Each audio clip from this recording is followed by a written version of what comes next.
creepers, it is Creepy Nessie here, and I'm back again with a movie talk. So sorry this has been delayed. I have been sick, yay, and also just a lot of other things combining has made it difficult for me to do this, but here I am, and thank you for hanging in there. Thank you for not unsubscribing, so I really appreciate that. But I hope y'all have watched at least some of our gaming ones. I think they're pretty funny, but you know, if you are bored out of your mind, I recommend just watching them.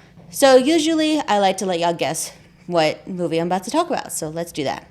Alrighty. So this is gonna be a Japanese horror movie. I love Japanese horror.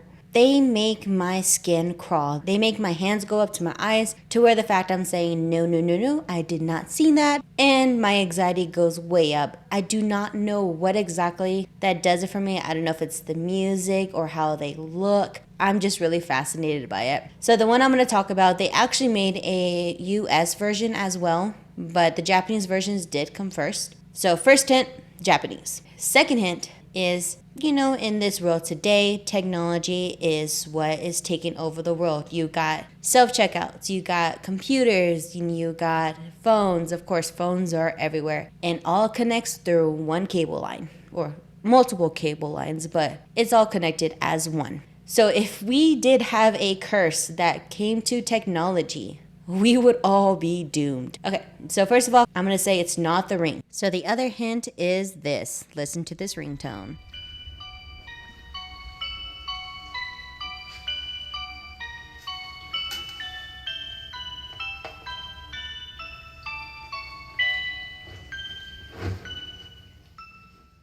I don't know, but if I heard that, I would shit my pants, honestly. Alrighty, drum roll please. The movie we are talking about is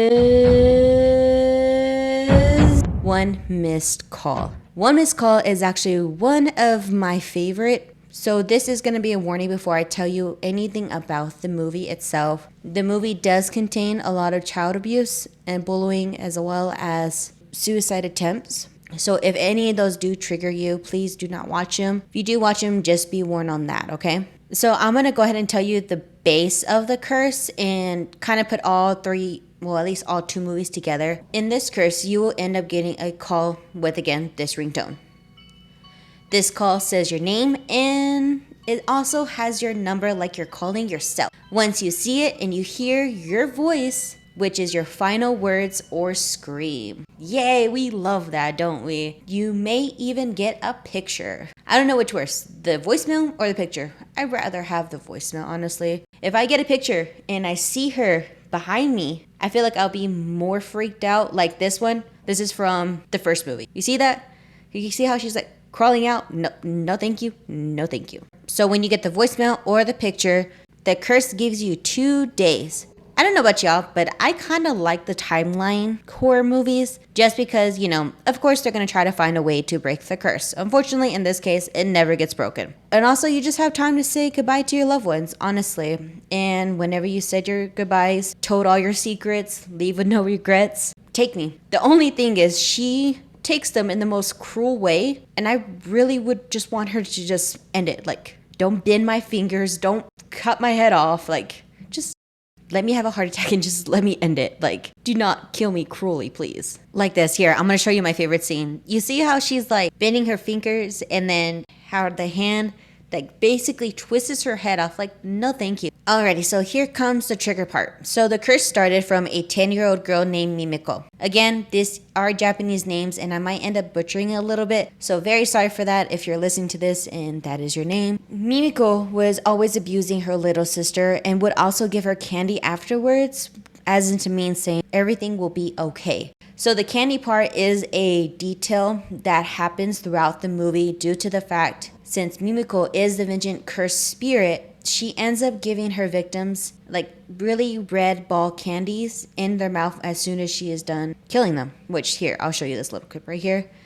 It's popping out of her mouth. Yeah. Her mom comes in and sees Mimiko with the knife in her hand and her little sister on the floor crying. She ends up throwing Mimiko on the floor and carrying the little sister out, but because Mimiko got caught, she ended up having an asthma attack. So that's also another detail within the movie, because whenever she is close, you can hear that little sound, whenever you are taking your inhaler, you know, that little sprit sound. As Mimiko was having the asthma attack, the mother looked at her, just turned her back. So of course that's why she became a vengeance spirit, because she basically got betrayed by her mom. So the thing with that though is in the second movie, it mentions that Mimiko's grandfather is from Thailand. You know, the mom, I believe she was also from Thailand, and she actually got sexually assaulted by a lunatic person, and that was Mimiko's dad. That person's gene went into her, and that's why she's like that. It's kind of like, I would say, Rob Zombie's version of Halloween when he was hurting all the animals. But anyways, back to the movie. Of course, Mimiko was there laying on the ground and hyperventilating. Her lungs were closing and she passed away. So I believe it was 6 months later after that. Of course, the first victim that she does go after is her mom. The movie didn't explain it really well. I was kind of gathering the information, you know, watching as I go, thinking she was using her mom's corpse as a puppet to get other people, until Yumi, which is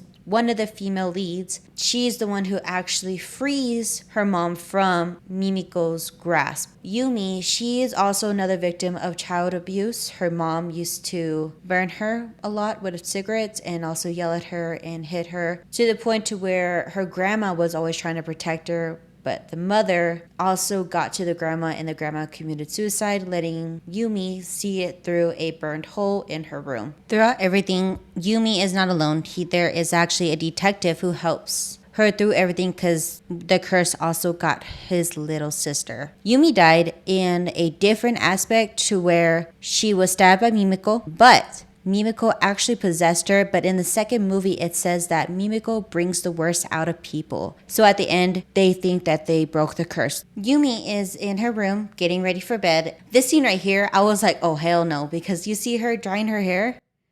You see that black hair right behind her? That is Mimiko. So Yumi is not aware of what's going to happen until she looks at her clock. The clock is going backwards to the time of her death. So she hears knocking and she thinks it's a detective. She gets closer to the door. The detective is not there. It's actually Mimiko, and Mimiko keeps saying the same thing over and over and over again. As soon as she gets close to the peephole, a sharp thing comes through the door, making her back out, but Mimiko is already in the room sitting on her bed. Later in the second one, they find Yumi's body and, you know, saying that Mimiko is still around. Because I believe between the two movies that there has been months between them. So on to the second one. So the second one actually brings another curse into play, which this curse is in Thailand. And it's the same thing. It is a little girl. I believe she's younger than Mimiko. I cannot remember her name in there because she was like a black sheep in a mine coal village. People thought she was weird.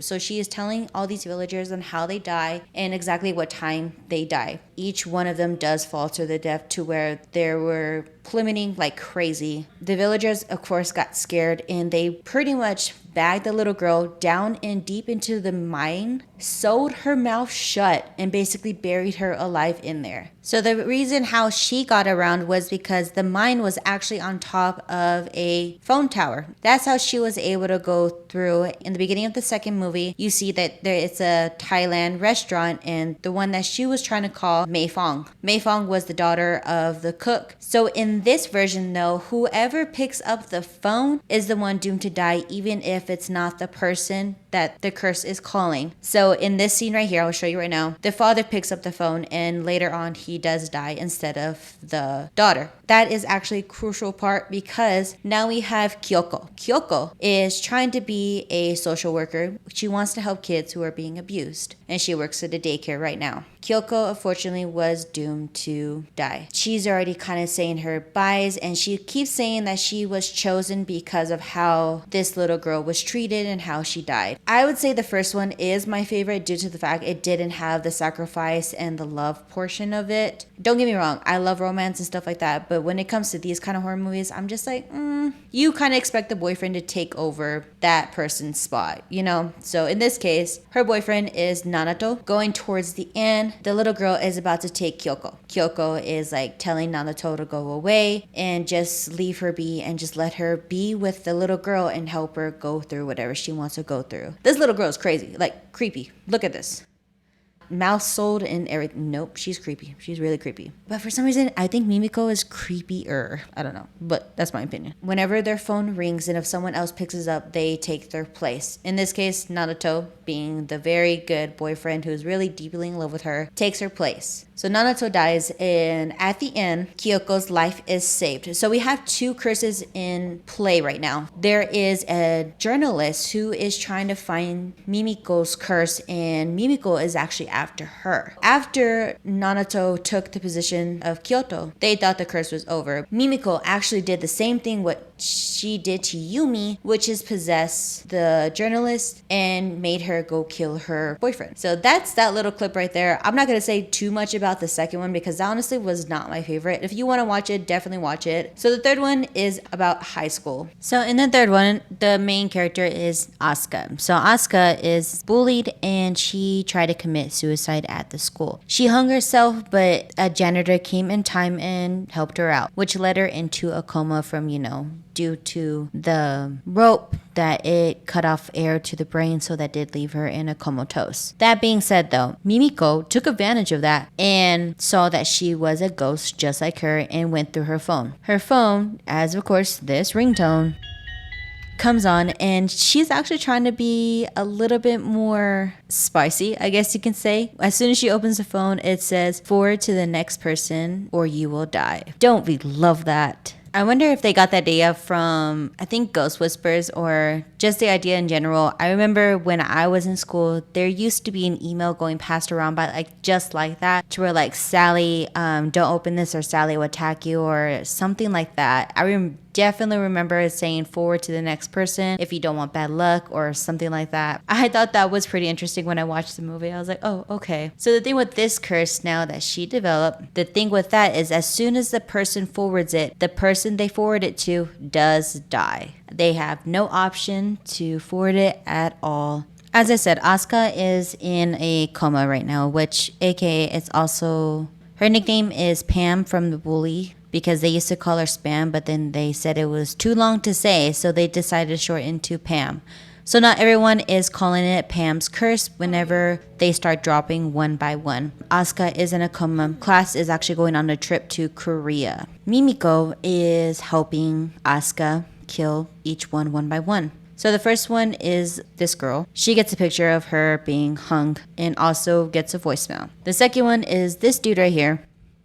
And he gets a full video of his predictions of what he's going to do next, and then gets literally a electric wire around his neck and electrifies him. And then from that on, there was actually no voicemail or picture on how they died. They just end up dying, and they keep getting forward this or you will die. That actually makes everyone go crazy, especially the teachers. They're like, all these students have our phone numbers in here as well. They can forward it to us. So as a protection wise, but the one teacher who's being an asshole definitely dies. And I was kind of rooting for that because I understand being scared, but you're being an ass, dude. Imari, she was the first one to get bullied, but Asuka got bullied due to the fact of standing up for her. But Imari was too scared to be able to defend Asuka, and Asuka took everything that these bullies had to offer for her, which sucks. Because of everyone calling it Pam's curse, Imari goes ahead and calls Asuka's phone. She knows that she's in a coma,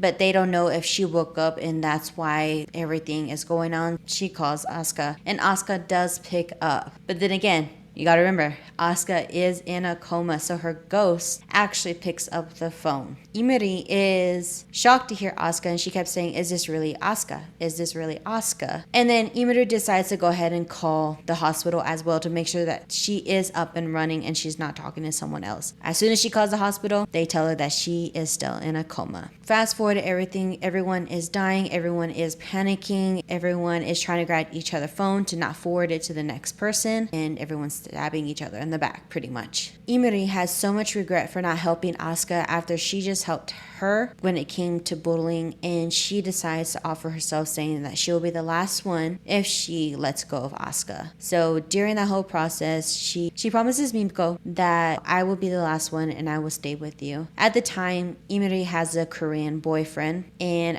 apparently he already knows about the curse too as well, for he already lost his previous girlfriend to the curse. curse. So he offers himself up too. Same thing with the phone situation. He sees that she got that message and he goes ahead and forwards it to himself while she is unconscious talking to Asuka and Mimiko. Emery doesn't realize what is going on and she wakes up pretty much waiting for her death. As soon as they go down the stairs and out the hotel, there has been a block at the door. Emery is right there and her boyfriend is outside. He gives her a look and they're pretty much signing because he went ahead and voluntarily lost his hearing so he doesn't have to hear the ringtone anymore because he has full of regret of not helping his previous girlfriend with the curse. Mimiko is blocking her from not getting to him through the door and he just stands there telling her, I did it for you, I no longer have no more regrets, and he starts spitting out blood and she kills him. And that is the end of that. At the very end of the movie, Asuka is awake, but Emery is in a state of shock and to where she's in a wheelchair and unwell because she just saw that her boyfriend, who she loved a lot, has committed this ultimate sacrifice and now that she is alive. But yeah, guys, so that is all 3 of One Missed Call. So One Missed Call 1,